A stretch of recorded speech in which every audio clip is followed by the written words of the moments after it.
everyone, and welcome to Talk of the Town. My name's Karen Bukes, and I'm the host for this evening. Thanks so much for tuning in. Before we start, I'd like to give a promo to the Lions Club of Plymouth.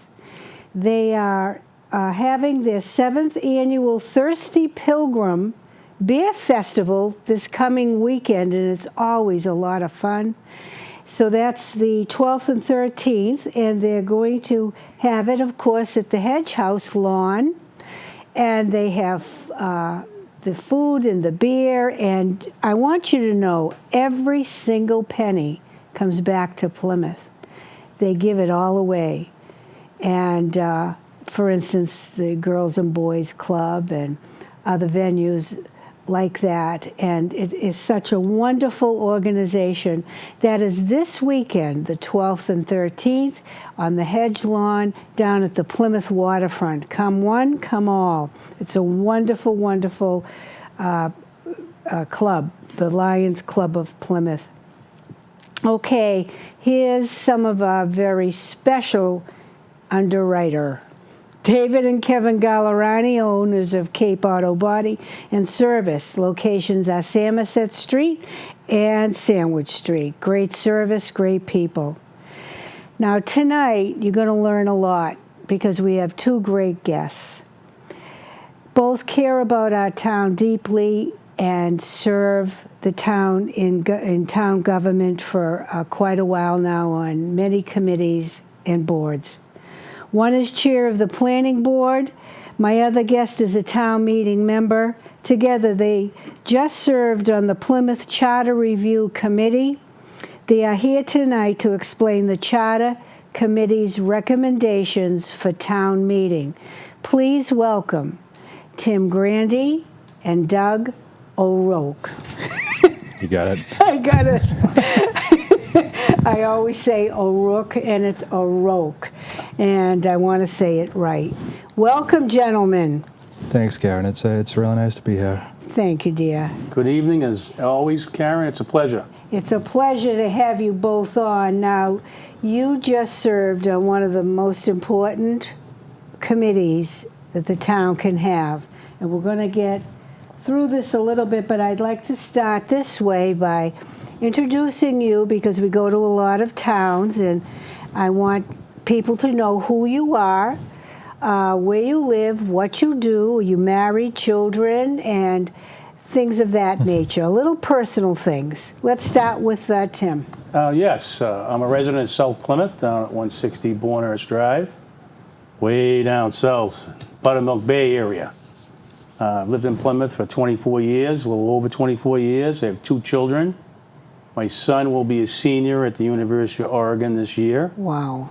My daughter is a manager at Mary Lou's Coffee. A little plug for Mary Lou's there, right? And before I go any further, this guy outdressed me tonight. I've always been under the rules when I come here not to wear a suit and tie anymore. If I had known, I would have come with a suit and tie. Oh. But regardless of that fact, Doug's a fantastic person, and I didn't know your name was pronounced that way, so I learned something new this evening. Also, as far as serving the community, I spent 10 years as a baseball coach. I served on the Cedarville Steering Committee as the chairman, Bylaw Review Committee, Committee of Precinct Chairs, Citizens Committee on the 1,000 Acres, which is about 10 years ago, I believe it was. We were looking at potentially the movie industry going in down in South Plymouth. Don't remind me. Don't remind you. I served on the well-known 1820 Courthouse Consortium. Yes, with me. With you, yes. The Roads Advisory Committee, I served as its chair for probably 3 or 4 years, and I still serve as a member of the Roads Advisory Committee. I was the alternate to the Planning Board for probably about 5 years before the residents of the town of Plymouth decided to elect me, which I thank them for electing me, and have elected me again for a second term. I am currently the chairman of the planning board in the town of Plymouth. And again, my wife says to me, and she says it to me every time I go out to either your show or a meeting, you're going to see your girlfriend tonight. And she says it all the time. It's an ongoing. But she can It's an watch you ongoing on joke. television. If she's watching me on TV, she's probably not, believe me. Yeah. She's probably watching the news or something else. So. Yeah, she's not political at all. She's not politically No, involved. no. She lets me do that, Yeah, which I love her for. yes. Thank you. And thank you, Tim. Doug, how about you? A little see. personal Well, background. Well, this is my first time on the show, so I am happy to be here. As you know, I serve as a town meeting representative. I serve as vice chairman for the Charter Review Committee. I've also served as chairman for my precinct. I've served as clerk for my precinct. I served on the Capital Outlay Committee for a term. I served on the Nuclear Matters Committee. I served on the Cultural Commission. And I'm sure there's some other boards Yeah, that I've I'm sat sure. on, but I'm that's what I sure. can remember right now. The Charter Review Committee. And the Yeah, Charter yeah, Review now. Absolutely. I was on a subcommittee that wrote the town meeting handbook. Oh, that's right. Yeah. And that wasn't easy to do. I mean, we had our guidelines, but you did a fine job there. Thank you. No, not a problem. It's especially helpful going into the Charter Review, where you've got folks on the committee who don't have experience with town government. You learn the process of bringing them up to speed. Exactly, and that's important. Yep. Now, you're married, Doug. I am. I'm married to, my wife is Rebecca Savory. She's a fifth grade teacher at Indian Brook Elementary School. Nice. We live down in South Plymouth on Dorothy Drive. Yeah. I grew up in Plymouth. I was born and raised in Ship Pond Road in Manomet. Yeah. I left town in my early 20s, lived in Weymouth for probably about 10 years. And it's funny because living in Weymouth, I watched them try to go to a mayoral form of government. Yeah. I watched them try to bring in a movie studio. And when I moved back to Plymouth probably 10 years ago, we were sort of going through the same kind of thing. And that's what made me jump in and get involved. Sure. And then, so yeah, And I you work. have children? I have two children. Yes. Hunter just started kindergarten this year. Love that name. He's very thank you. He's very excited. And my oldest son Rick, he just finished college, and he's pursuing a professional wrestling career. That's excellent. You know, you don't look old enough to have a kid just finishing college, but that's okay. I'll let that go. And so, it's, as you can see, these two gentlemen have served this town proudly, faithfully, and willingly. So now we come to the Charter Review. What is a charter and what is its purpose? Would you like to start, Doug? Sure. Without giving an official definition, I believe the charter is the basic principle of laws that govern a town. Much like a constitution or a state constitution, it's basically the Constitution of Plymouth. It's a guideline for how the town should be operated.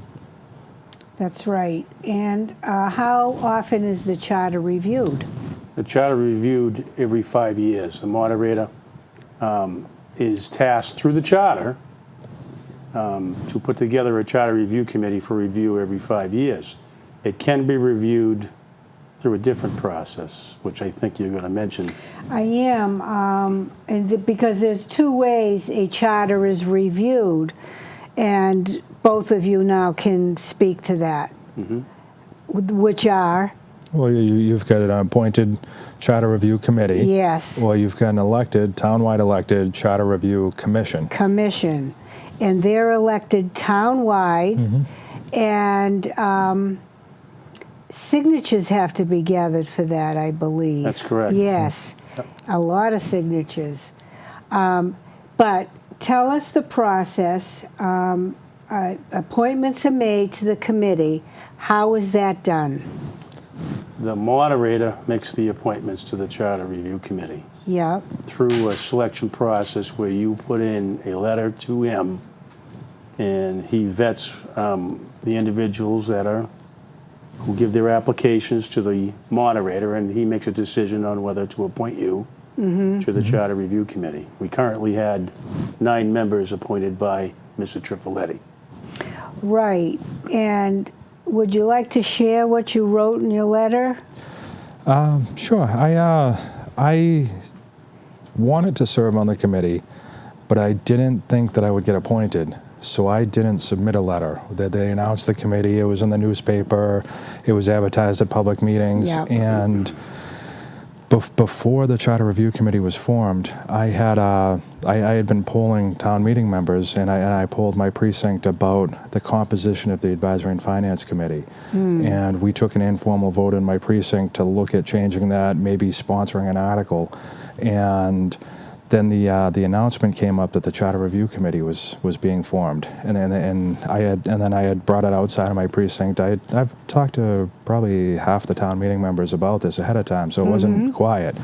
And they said, "Oh, you know what you should do is instead of us putting an article together, you should join the Charter Review and bring it up there." And I said, goody, another committee. Well, I said, you know, I said the moderator appoints the Charter Review Committee. Yeah. He also appoints Advisory and Finance Committee. I haven't exactly been quiet about this. There's no way he's going to appoint me. So I didn't apply at first. And a couple of folks had recommended to the moderator that I would be a good member of this committee. So he approached me and asked me to write a letter. And I wrote the letter. Steve Trifoletti is a fair man. He is, very much He so. is extremely fair, even at times to his own detriment, Yeah. that it may or may not happen. You have to know, and you agree, Yeah, because yeah. you've said it, he is a fair man. And it was funny, you're absolutely right, because it was funny that I didn't apply for the committee because I knew that he knew that I was supporting something that he was very much against. Right. And then knowing that, he invited me to serve on the committee. Yeah. And while on that committee, I supported something that he was very much against. Right. And it didn't pass, but my respect for Mr. Trifoletti has grown tremendously just for the very fact that he put me on that committee in the first place. I found that out about our town moderator many years ago, and it really impressed me in regards to that. Tim, do you send in your letter? Yes, I did. I sent in a letter to be appointed to the Charter Review Committee because I thought it was an important committee. And in speaking with other elected members in the town, being town meeting members, Hello. yourself, and Yeah. other people that are involved and give of their time to the town of Plymouth, and said, Tim, you'd probably be a good person to serve on that committee. Okay. And I weighed that and wrote a letter to Stephen Trifoletti requesting my appointment to the Charter Review Committee, and thought that I would be able to review that process with the other members to come up with some minor corrections maybe. And under the process, Stephen said he was going to appoint some people with some experience, some residents, some people with a little bit of experience. He tried to get an overall demographic Cross-section. cross-section of the entire town Yeah. to actually look at the charter, even though some members initially may not even know what the charter was I know in that. the beginning of the process. That sort of made it difficult because those of you that knew had to bring them up to speed, and it could have hampered, but they kept up. It was a challenge, and I didn't, going into the process, I didn't expect it. I knew any citizen of the town has the right to serve on any board and committee in the town. So I expected fully going into it that a 9-member board may have 2 or 3 members who don't have experience with the charter or experience serving on a board or committee. But it surprised me that we had a majority of folks on the committee who had no previous town government experience. Because you hadn't met them previously. Right. You just met the night that you sat for the first time. And that's the way it's supposed to be.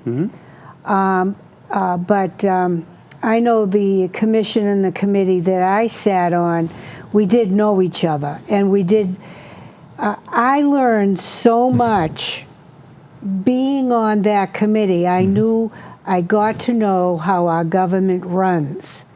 And it was the second time that it really kicked in. Yeah. You know, there's a lot to know.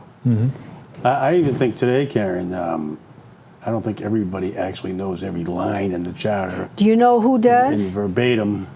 our town manager, and you know who, when she first came to the town as an assistant, Mark Sylvia said, I want you to read it, the town charter, and I want you to learn it. Recite it. Yeah, and that was the best thing that happened. Because if you know that, you know the workings. And Well, that charter also cross-references the town bylaws, so you gotta, as you review it, you actually have to pair the two together yes.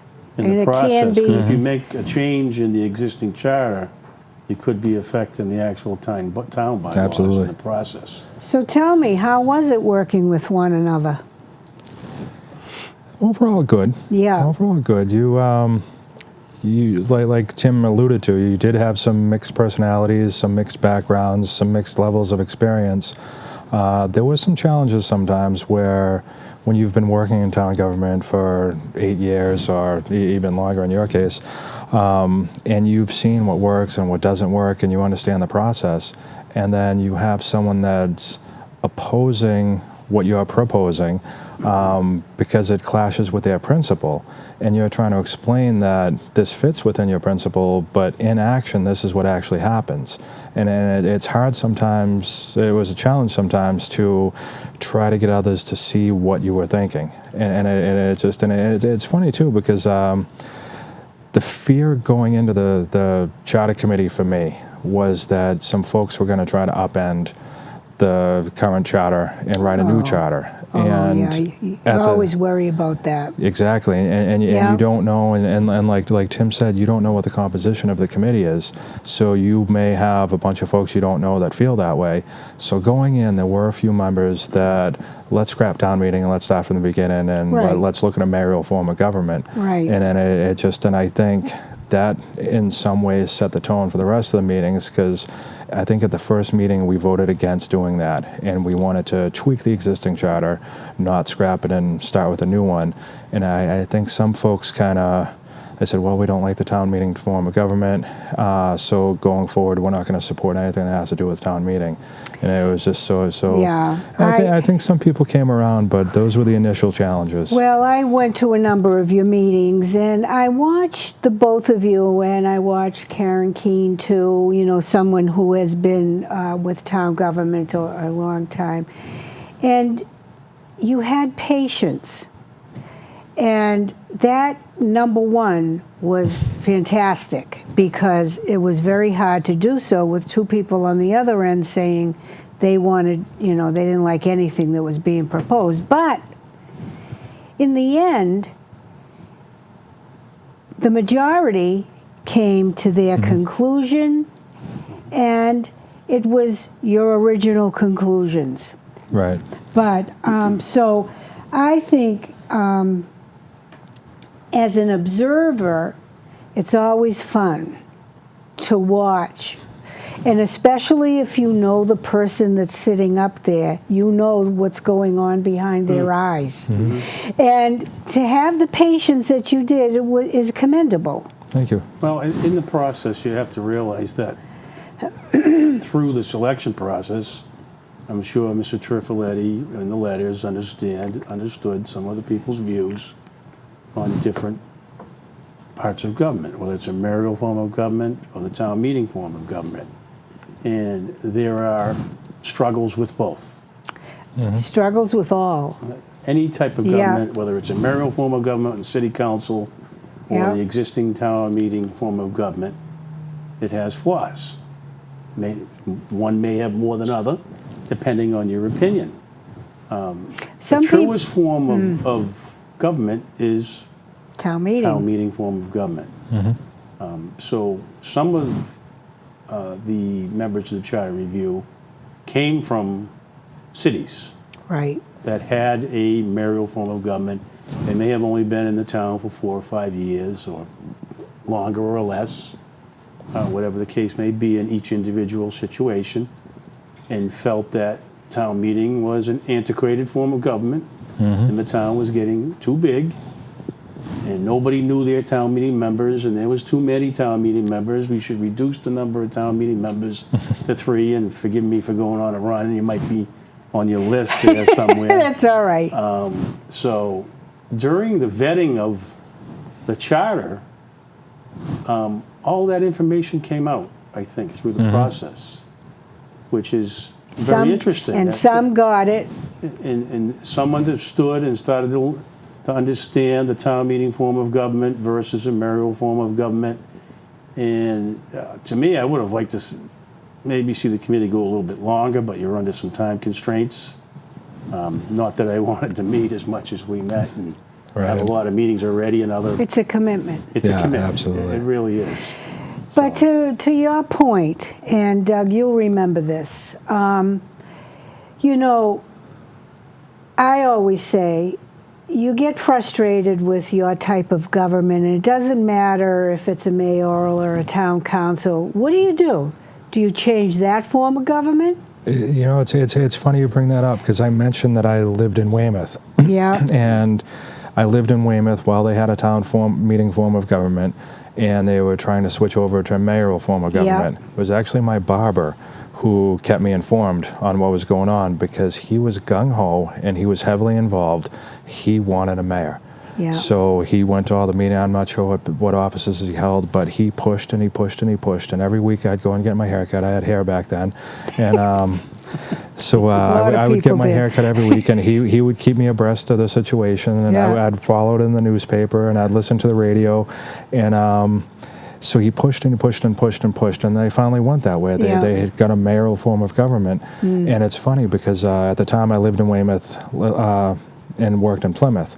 Now I live in Plymouth and I work in Weymouth, so I still see the same barber, and he complains about the mayoral form of government, and he wants them to go back to town meeting. And sorry. So right now in Weymouth, you've got a woman named Sue Kay who's running for mayor, and she's well liked by the people. But then you've got Senator Bob Headland is going up against her, and he's going to win because he's got the name, and it just that's what he's griping about now, is that somebody with a big name and a lot of money behind them is able to push out the little guy. That's what happens with a mayoral form, Exactly. unless you're a good old boy from here or whatever. Well, but there may come a point in time in Plymouth's future that may be the case.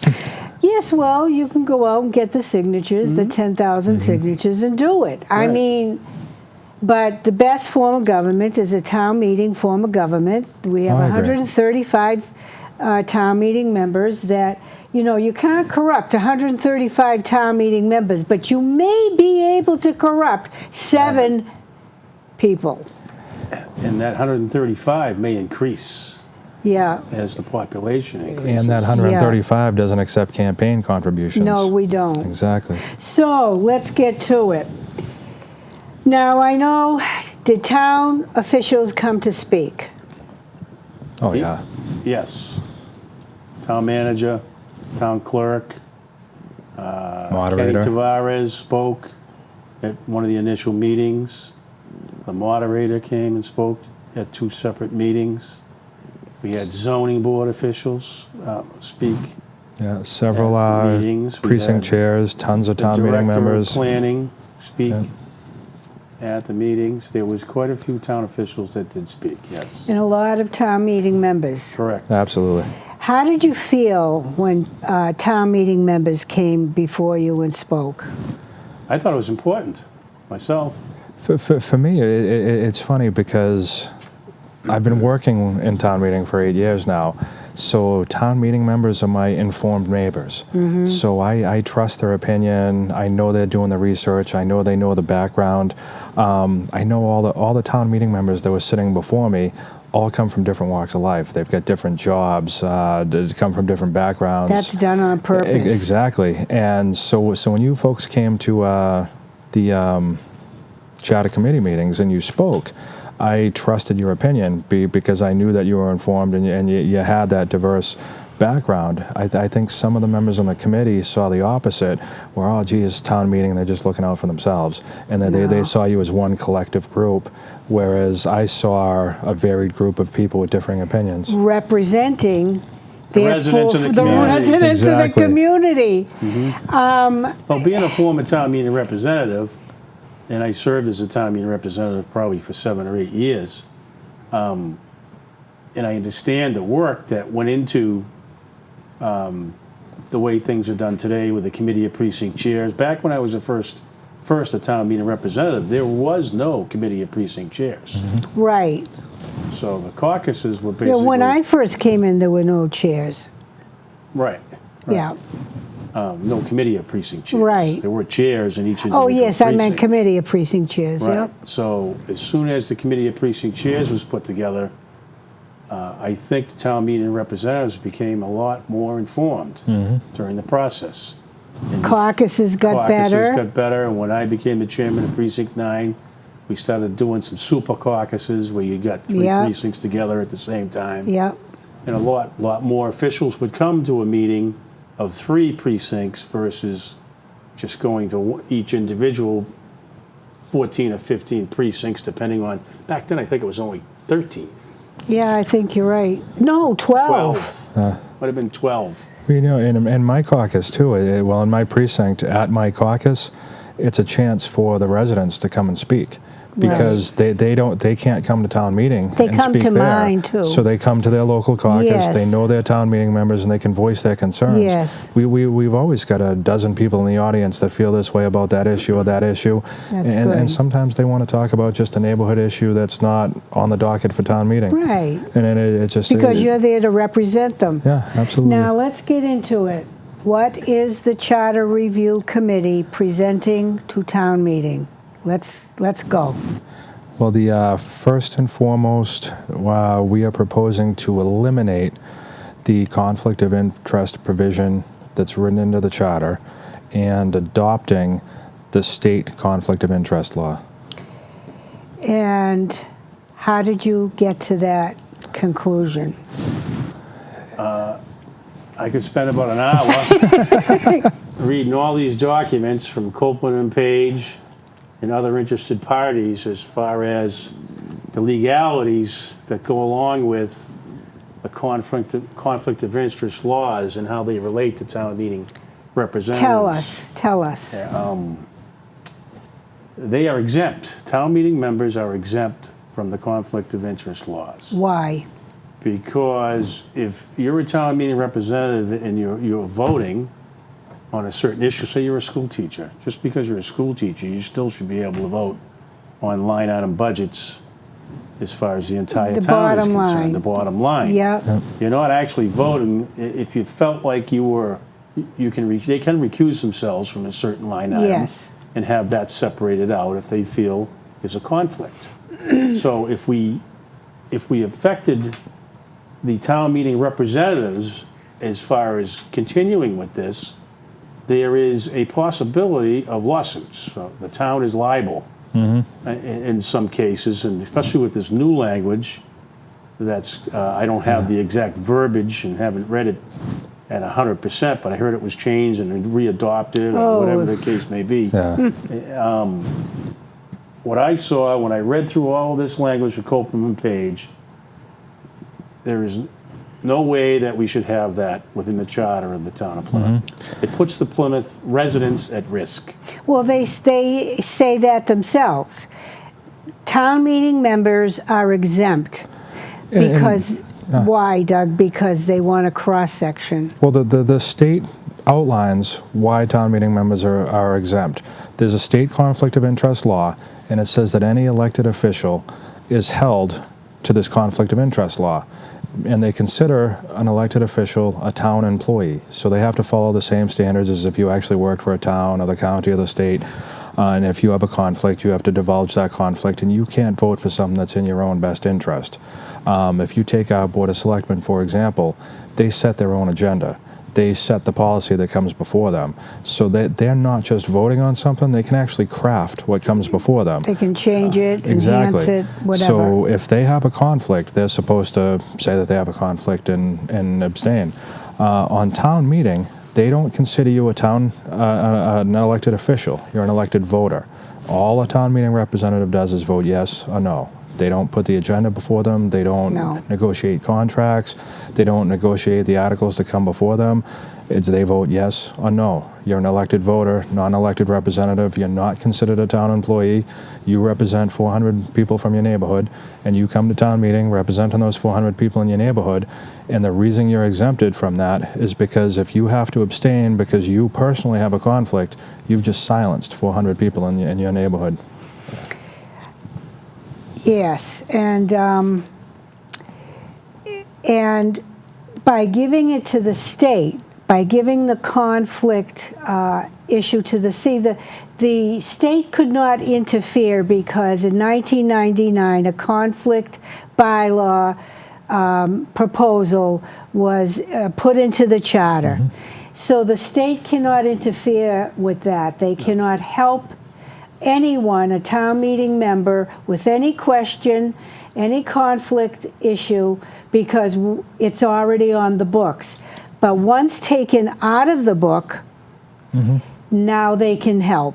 Exactly, Karen. And that's part of the problem that we saw as a committee is the state specifically exempts town meeting members. They say this conflict of interest doesn't apply to you because you're not an elected official.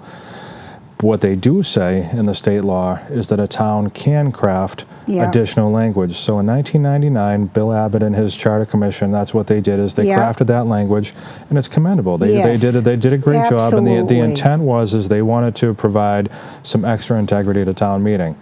But here we are 16 years later, and what we've seen is sometimes you think a member may have some conflict, but they really don't. And nothing is ever done. And nothing's ever done. Nothing can be done. Nothing it's completely can unenforceable. Be done. So all we do is accuse each other without actually being able to do anything about it. Right. So if we take that language out and we defer to the state law, there's no more finger pointing. This new bylaw that Tim alluded to, it was 100 times worse. I have a summary here from Copeland Page, if you don't mind. Oh, please. This is a determination from Copeland Page on this 10 town meeting members getting together, or citizens, and petitioning the vote of a town meeting representative and bringing it to court and changing the amount of a budget line item. In summary, if a desire is to penalize a particular town meeting representative for a violation of the Charter's conflict of interest provision, the so-called 10 taxpayer lawsuit would not, I repeat, would not, in my opinion, provide a basis for imposing such a penalty on an individual representative. Right. It is further the opinion of Copeland Page that it is highly unlikely that a court would invalidate a town meeting vote taken for a lawful purpose, They'd never do it. regardless of violation by one or more representatives of the Charter's conflict of interest provision. So the language in there, It's clear. Yeah. it's clear, and in the way it's written in the Charter, it doesn't work. No. Right, no. But I will tell you this. In the new proposed bylaw, which I hope loses on town meeting floor, anyone can accuse anybody, but the person being accused cannot defend themselves. So what do? They take the accuser to court. And while the court is sifting out that mess, everybody's at each other's throats. And for what? Because the court will not do anything about it. It is state law. So if someone wants to sue, anybody can sue to make a point. How are you going to defend yourself? But I want to get back to the budget, because Pat McCarthy brought up a wonderful point, and it's absolutely true. And I wonder if a lot of town meeting members know it.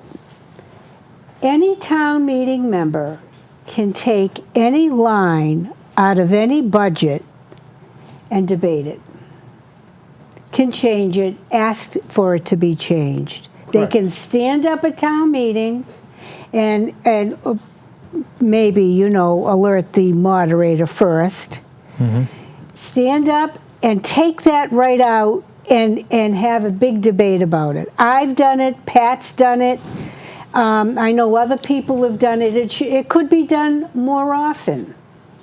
Well, we saw that this past spring where I was affected by that. My wife is a teacher, so she's an employee of the town of Plymouth. Yeah. And there were the teachers renegotiated their contracts, so rather than leave it in as a part of the budget, somebody took out the 5 contracts, and we voted on them as individual line items. Right. I voted on everything. When the line for the teachers came up, I abstained. And Yes. that was As that, it yeah. should be. Exactly. And how many town meeting members do that? You know, they do it. They do abstain. Those that don't, the 1 or 2 that don't, you know, I had one person say to me, "Oh my goodness, I didn't even think." And it was on, her husband was a poll worker, and they were all getting raises. You know, what does a poll worker make? But that's not the point. Town meeting didn't propose the raise. Yeah. They're just voting yes or no. Yeah. When we go toward 100% accountability, where every resident of the community can go online to the Plymouth website Yeah. and see exactly how each individual member voted Electronic voting. Electronic voting is what I'm talking about. And you're going to be able to see how on every single article, if it's a majority, they can just click in yes, yes, yes, yes, yes, yes, yes, yes. Well, and see it online. That's another one of So our the way- proposals. The way a person can be admonished, so to speak, as a town meeting representative, if they're voting in conflict, is through the ballot box. Once the residents are aware that a certain person has voted in a certain way and not voting the way the residents of that particular precinct through the caucuses and are not voting that way, they can be removed in the next election. When Steve Trifletti called me and he said, "I want you to sit on a committee with me," and I said, well, first of all, I went with him. And I said, "Steve, another committee?" He goes, "Yes." He goes, "I want you on this committee. It's going to be very small, very small." He said, "We're going to bring electronic voting into town meeting." I said, "I will. For that, I will." And, you know, and I knew it was going to be a learning curve. And it's also a learning curve for the company. You know, they got to get on ball here. There are certain things town meeting members want, and they should get. And they want it slower. They want to look. They want to see their precinct. They don't want to have it go zipping by. And we want to see it on the board. You can't see it on TV. It's a yellow board, and the numbers don't show up. So we've put these requests in a number of times. We're trying to get out the kinks. But that will go a long way to help. Bellingham? I think the town of Bellingham. Bellingham has it. Duxbury has it. Well, it was funny when that committee was first formed, and I knew they were putting you guys together. I thought this is the worst idea ever, and Yeah. I didn't like the idea at all. I thought the expense was extra. I thought it was going to be a toy for us to play with. No. And then we actually brought it to town meeting, and Yeah. we used it, and I saw the results up there. And the expense is practically the expense is hardly anything. Yeah. It's fantastic, and it brings faith into town meeting. It's another one of our proposed articles as a charter review committee. Yes. Is that we're looking to require a roll call vote for every main article motion, because one of the things that everybody called for is they want more accountability from town meeting. That is, so this way, whether we have the electronic voting or not, because it's very nice to use. It's a roll call vote because you press your button and your Right. scorecards. Yeah, If town exactly. meeting decides they don't want electronic voting, that's fine with me. But You know. this way, whether we use the electronic or not, we'll still have a roll call vote for every main article motion. That'll go into the minutes. It'll be on the website, so anybody in town who wants to know how their local representatives vote, they can open up the most recent town meeting minutes, and they can see exactly how you voted. If they think you might have a conflict, they can see if you voted in conflict. And which brings it back to Tim's point of accountability and to go and vote. Yep. Go look on the website, go vote. And so those two eliminate conflict, and that the new bylaw I hope the new bylaw is defeated at town meeting and eliminate the conflict. I hope it goes to the state. So the state can answer our questions and come down if they have to. Now, I've called the state on a higher official, and they're no longer serving. But it's a process, and they're there to help you. They will tell you yes or no in a very short time, within a day. And the person had to apologize publicly, write a letter of apology, and was sanctioned. What the sanction was none of my business. They would not tell you, but things can be done. So those are the two biggest things coming in, and then changing the date of voting. The day of the election, yep. Yep.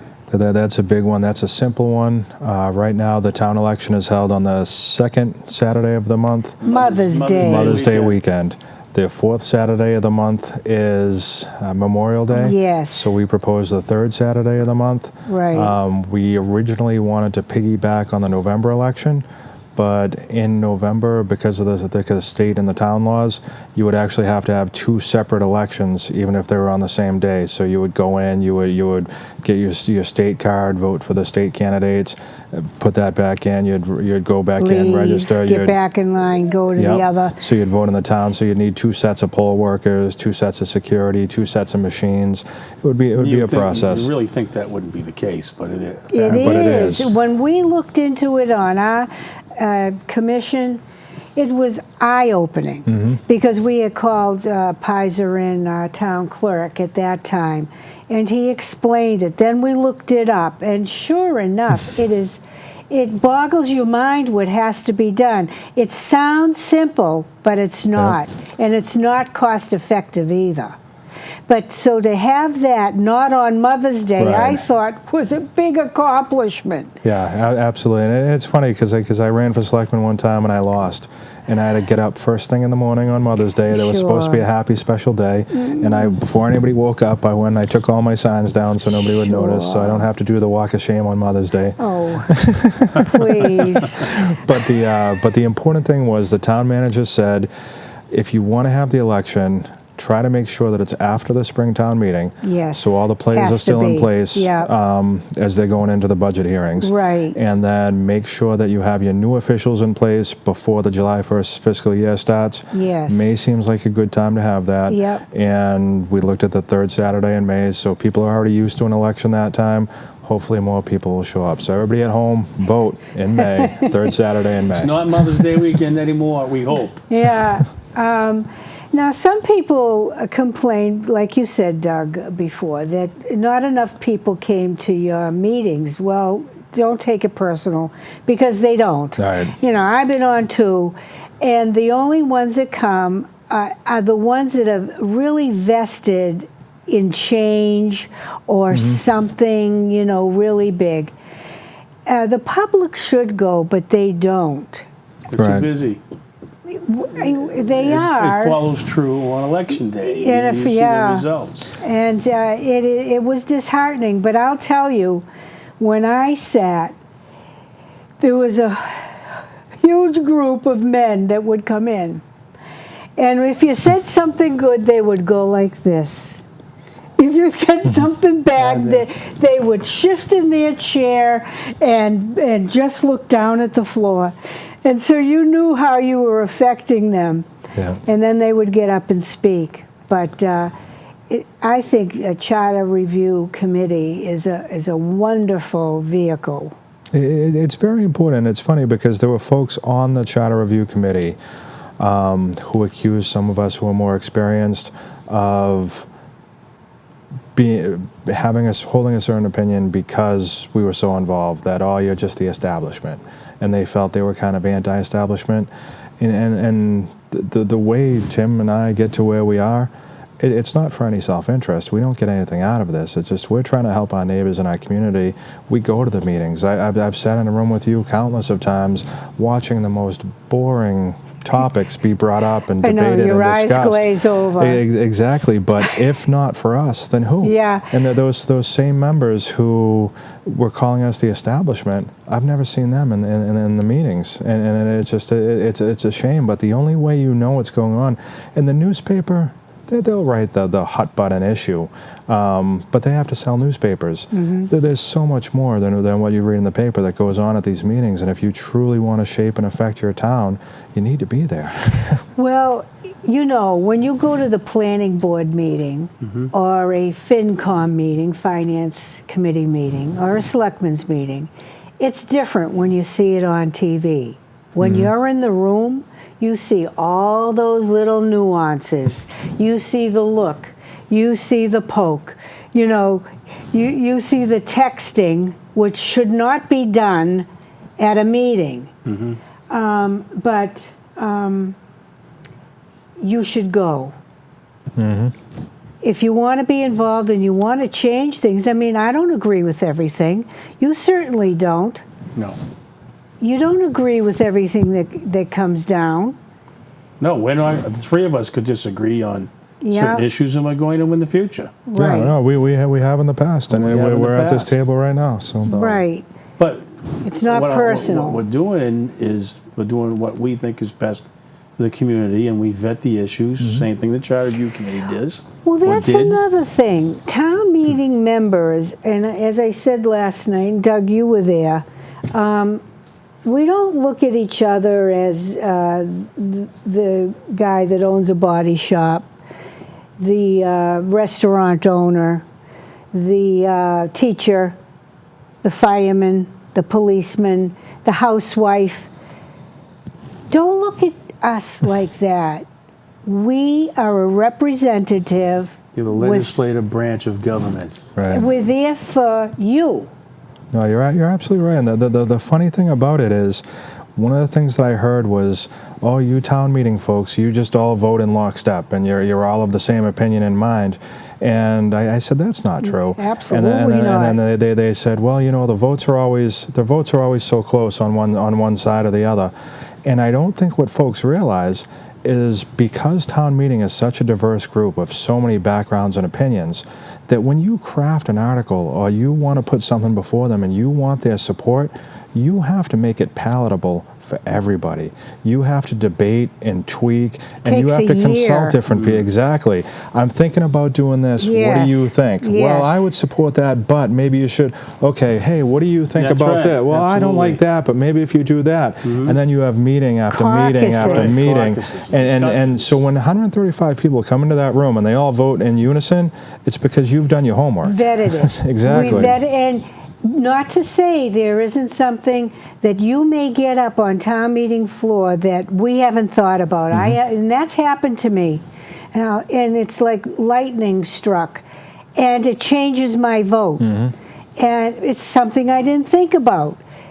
After all that time, all that talk, somebody says something and the gong goes off. And that's the beautiful part of town meeting. I'd like to hit one more before I see 849 up there. Yeah, we have time. We're proposing, and we went through the vetting process, we are suggesting and advising town meeting to move forward with an elected zoning board of appeals. Now that's funny because the response to that, I was sure that it would go one way or the other. What really surprised me is we presented to the Finance Committee last week, and the Finance Committee was almost in unanimous support of an elected zoning board of appeals. We presented to the Selectmen last night. The Selectmen were unanimously against the idea. The appointing so it's authority. funny. It's just, how is town meeting going to feel? Yeah. Now, the funny thing is, myself, I'm not sure. Yeah. I see a benefit of an appointed board. I see a benefit of an So do elected I. board. Yeah. But I'm curious what kind of debate this is going to spark at town meeting. Right. Well, the vetting process that we went through was, first was to leave the zoning board as an appointed group through the Board of Selectmen, as is. The second option, it wasn't just an elected zoning board that was proposed to the Charter Review Committee. There was three options. One was status quo. 2 was an appointment process through the Board of Selectmen with a review process, a confirmation process. Very, very similar to when the President of the United States appoints a judge. What do they go through? They go through the legislative branch of government to be confirmed as a judge. The zoning board is one of the most important boards in the entire town of Plymouth. They're an adjudicatory board and they judge. We had residents that called, emailed, and came to the meetings that said, we want to see an elected zoning board of appeals. So when we went through the process, I submitted 3 different options. The third option and final option was an elected zoning board of appeals. And I spent countless hours looking online to see how many towns and cities do their process for their zoning board of appeals. After reviewing 90 cities and towns, I found 3 that had elected zoning board of appeals. In all the cities with mayors, the mayor made the appointment to the zoning board of appeals and they were confirmed by the city council. So there's a confirmation process involved. Currently, we just appoint the zoning board of appeals. And you got to remember, a 3-person vote of the Board of Selectmen can control whether they're for development or against development. Not that that happens currently, but they control how the zoning board works through their appointment process. It should be the people of the town of Plymouth that these people should be beholden to, as far as I felt. The planning board is beholden to the residents of the community. We're an elected board. I think the zoning board is even more important than the planning board, in my opinion. Therefore, I think it should be elected. But I gave the option, and town meeting can vet it now on the town meeting floor. They can change the language if they so choose. Or say, no, we don't want to go with this at all. We're going to keep it status quo. Or they can change the verbiage to a confirmation process. That's the beauty of town meeting. Someone can change that language through a written document to the moderator before that article comes on the town meeting floor. Do you think that'll happen? It could. Who knows? I don't know if that's going to happen or not. But some of the reasons why they say there shouldn't be an elected zoning board of appeals, and we heard from zoning board members, oh, I don't want to spend any money on signs and going through the process to become elected. And the voting public does not know zoning.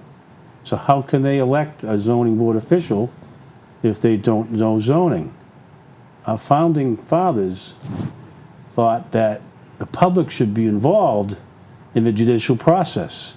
So how are we going to teach them, or how do they learn the judicial process if they're not involved in the election process of our judges, being in the zoning board of appeals?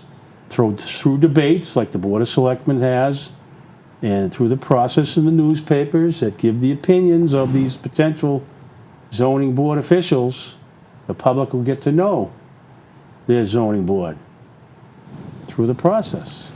It's a dilemma, Tim, because... So, I mean, there's goods and bads. They say if you have an elected zoning board of appeals, people are going to donate money. Developers are going to donate money toward their campaigns. That's the scary part. Right? Yep. So that they're going to pass their particular agenda. Yep. That may be true on a larger scale, I think. Mm-hmm. But I don't think it's to the scale of the zoning board in the town of Plymouth, because I don't get any telephone calls as a planning board member on village open space developments. Well, let's see. You've set parameters, as my husband Ken has. Mm-hmm. Paul, there's not a person on that planning board that hasn't set parameters that you can buy me. You cannot be bought. That's correct. So this board, the zoning board now, cannot be bought. This is how the zoning board happens now. A telephone call comes from somebody. Hello. Listen, I kind of feel this way on this particular subject. But that happens with everything. Yeah, but you know what, Karen? What? One of the things that, like I said, I don't know which way I want to fall on this, but one of the things that I find really dangerous about this is I applied to be on the zoning board one Good time. example. And Right, that was I went awful. before the selectmen. It was a different board of selectmen because the board of selectmen changes. There's only Well, one didn't current she member. admit to doing that? Well, there's only one member now who was on the select board then, so it was a completely different select board. And I went before them, and my career focuses on regulatory compliance.